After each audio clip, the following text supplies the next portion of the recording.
Good. Crisis averted, right? Wrong.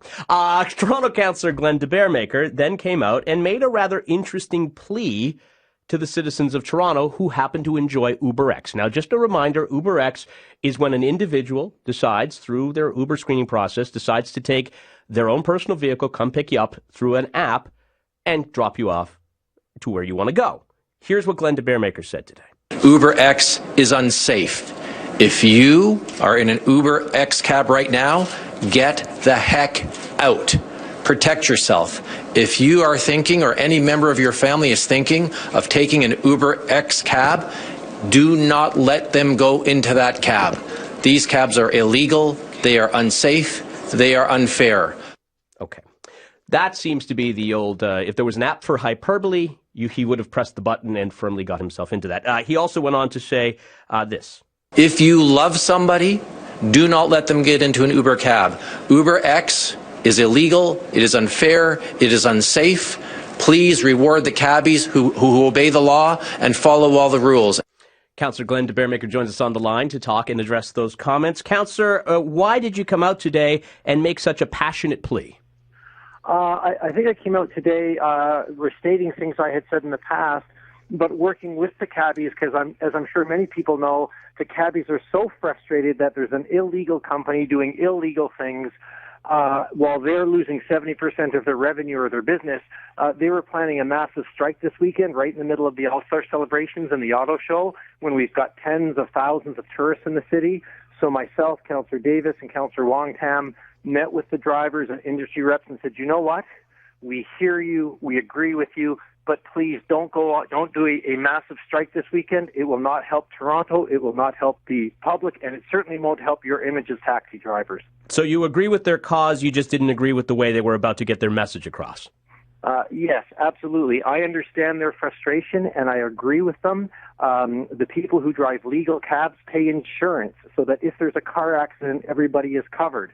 One of the reasons Uber is cheaper is because the vast majority of their drivers have no insurance at all. So heaven help you if you get in an accident. Well, I mean, just to correct you, there is a major insurance company that has come out saying that they will start to cover off Uber. That is a work in progress at this point. You recognize that, yes? Oh, yes. In the future, what you're saying may be true, but today what you're saying is not true. Today, when you get into an Uber cab, you are not insured. Okay, you've said the word unsafe in the clips that we played.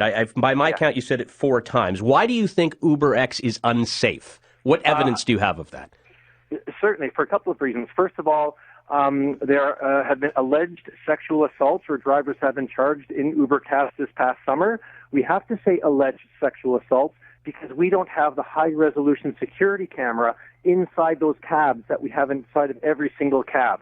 So for people that I love, I want them to get into a legal cab that has a security camera inside so that if they're attacked by a driver or if they attack the driver on the other way, there's an actual film to say who's doing what. Because now those poor women have to go through a court system that's going to rip them apart as they try to get justice for being, allegedly sexually assaulted. Have you taken an UberX before? No, I have not, and I don't want to. Well, I would not because it's not ignorant. safe. With all due respect, that's ignorant because you don't know how the system works if that's the case. Because if I were to take an UberX and I was a woman in the back of the car, I would have the name of the driver and a photograph of the driver so I would know who was driving the car. Not necessarily. See, that you're making a big assumption there. No, I've taken Uber over 100 times. I can tell you factually that is what comes up on my phone. And if that driver was to sexually assault you, what proof would you have that that's true? You would have to go to court. Well, I would have their name and their photograph, Councillor. Yes, and many people have their date's name and phone number as well.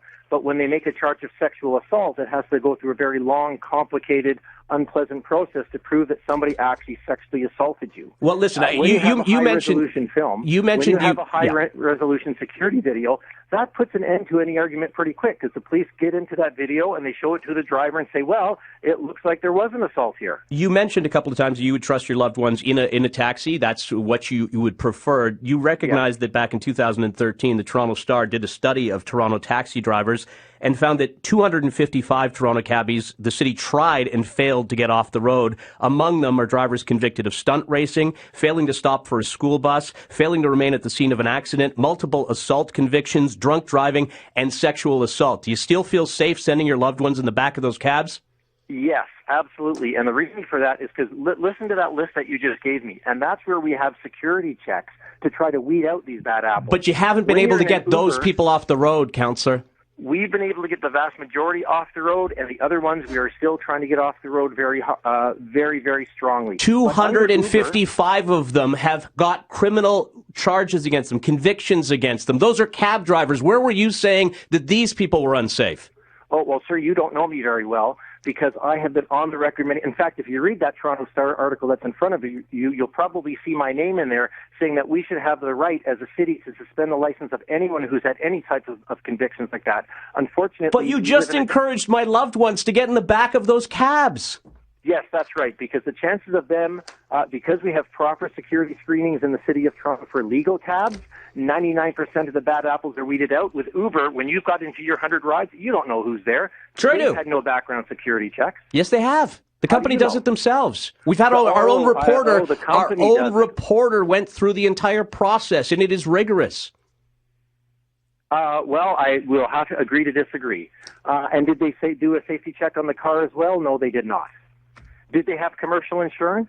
No, they did not. Since you say you're quoted in this article, Councillor, since you say you're quoted in this article, I'm sure you've done robust follow-up on this article. How many of those 255 taxi drivers that have convictions for stunt racing, failing to remain at the scene of an accident, assault convictions, how many of them are off the road? Is it all 255? I don't know the number offhand. I'd have to get back to you on that. But what I can tell you is that we have a system where we can track down those people and try to get them out of business. You don't have that in Uber because you will never know. Councillor, appreciate the time today. Okay, great. Stay out of Uber. Thank you. Well, I would rather stay out of a cab, but thank you very much. We're going to